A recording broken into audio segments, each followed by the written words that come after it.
Police department में काम करने वाले होमगार्ड्स का जो इश्यूज़ है वो इश्यूज़ के ऊपर अभी डीजीपी साहब से चर्चा किया गया।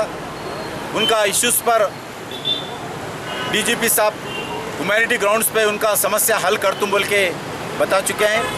जो होमगार्ड्स का जॉब सिक्योरिटी, जो हेल्थ सिक्योरिटी, जो विषय पर मैं डीजीपी साहब से बात किया हूँ, उन सानुकूल वो होमगार्ड्स के विषय पर सरकार से बात कर तुम बोले उनका ESI, PF, RTC बस पास ऐसे मिनिमम इश्यूज़ के ऊपर तुरंत निर्णय लेने के लिए मैं डीजीपी साहब से रिक्वेस्ट किया गया। वो गवर्नमेंट से बातचीत करके जितना जल्दी के जल्दी होमगार्ड के इश्यूज़ पर मैं हल कर तुम बोल के बोले। होमगार्ड्स को संडे जो हॉलीडे है वो सैलरी के साथ, संडे सैलरी के साथ उनका हॉलीडे देने के लिए मैं डीजीपी साहब से बात किया गया। उनका जितना जल्दी हो सकते हैं उतना जल्दी उनका समस्या हल करने के लिए मैं रिक्वेस्ट किया गया। मैं इस इश्यू पर, होमगार्ड के इश्यू पर मुख्यमंत्री साहब से, चीफ सेक्रेटरी से भी मिलने वाला हूं और आने वाले असेंबली सेशन में भी पूरे राजनीतिक पार्टियों से मिलजुल कर होमगार्ड के इश्यू पर चर्चा करेंगे और उनका समस्या हल करने के लिए सरकार के ऊपर रिक्वेस्ट करेंगे, ऐसा भी निर्णय किया गया। अभी तक मैं पूरे राजनीतिक पार्टी से बात किया हूँ, वही समस्या के ऊपर वो आगे आएंगे। రాష్ట్రంలో హోంగార్డులు ఎదుర్కొంటున్నటువంటి సమస్యలపైన రాష్ట్ర డీజీపీ గారికి మెమోరాండం ఇవ్వడం జరిగింది। ముఖ్యంగా పోలీస్ శాఖలో పోలీస్ సిబ్బందితో సమానంగా పనిచేస్తున్నటువంటి హోంగార్డుల జీవితాలు అత్యంత దయనీయంగా ఉన్నాయి। మరి కనీస వేతన చట్టాలు కూడా ఈరోజు ప్రైవేటు కిరాణా షాపులో పనిచేస్తున్నటువంటి మరి సౌకర్యాలు కూడా ఈరోజు హోంగార్డులకు లేనటువంటి పరిస్థితి ఉన్నది। ఈ విషయం పైన మరి అనేక విషయాలు డీజీపీ దృష్టికి తీసుకెళ్లాను, వారు సానుకూలంగా ఈ విషయంలో స్పందించారు। ముఖ్యంగా హోంగార్డులకు ఉద్యోగ భద్రత కల్పించాలి, అదేవిధంగా జీవిత బీమా సౌకర్యం కానీ, ఆరోగ్య బీమా సౌకర్యం కానీ హోంగార్డులకు ఇవ్వాల్సిందిగా నేను కోరాను। ESI సౌకర్యము, PF సౌకర్యము, అదేవిధంగా RTC బస్సు పాస్ సౌకర్యం కూడా లేనటువంటి ఉద్యోగస్తులు ఎవరైనా ఉన్నారంటే హోంగార్డ్స్ మాత్రమే।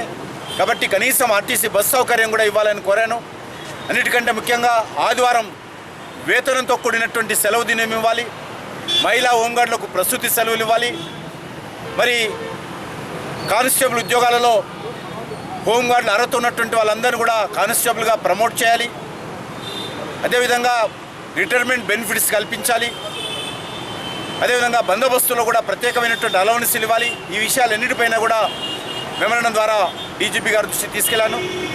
ఏదైతే ట్రాఫిక్ డ్యూటీ చేస్తున్నటువంటి పోలీస్ సిబ్బందికి 30% అదనంగా జీతభత్యాలు ఇస్తున్నారో వాటిని మరి పోలీస్ శాఖలో అత్యధికమైన మంది హోంగార్డ్స్ డ్యూటీ చేస్తున్నటువంటి సందర్భంగా అదనపు ట్రాఫిక్ అలవెన్స్ ఏదైతే ఇస్తున్నారో పోలీస్ సిబ్బందికి అది హోంగార్డులో కూడా ఇవ్వాలని కోరాను। ఈ విషయంలో డీజీపీ గారు పోలీస్ శాఖ తరఫున నివేదిక తయారు చేసి రాష్ట్ర ముఖ్యమంత్రితో మాట్లాడి ఎంత తొందరగా వీలైతే అంత తొందరగా హోంగార్డుల సమస్యల పరిష్కారం కోసం కృషి చేస్తామని చెప్పారు। నేను దీని తర్వాత రాష్ట్ర చీఫ్ సెక్రటరీ గారికి, ముఖ్యమంత్రి గారు కూడా కలిసి హోంగార్డుల సమస్యలపైన సానుకూలంగా స్పందించాలని కోరనున్నాను। దానితో పాటు వచ్చే శాసనసభ సమావేశాల్లో కూడా అన్ని రాజకీయ పార్టీలతో మాట్లాడి హోంగార్డుల సమస్యలపైన సవివరంగా చర్చించి వాళ్లకు ప్రభుత్వం నుంచి న్యాయం జరిగే విధంగా ఒత్తిడి తీసుకొచ్చేటువంటి ప్రయత్నం చేస్తాము। ఇప్పటికే అన్ని రాజకీయ పార్టీలతోటి శాసనసభలో చర్చ విషయంలో నేను మాట్లాడడం జరిగింది। అన్ని రాజకీయ పార్టీలు కూడా సానుకూలంగా ముందుకొచ్చారు। కాబట్టి నేను రాష్ట్ర ప్రభుత్వాన్ని కోరుతున్నాను, హోంగార్డుల పైన మరి ఈరోజు ప్రభుత్వము కక్ష సాధింపు చర్యతో ఉండకుండా న్యాయం చేయాల్సిన అవసరం ఉంది।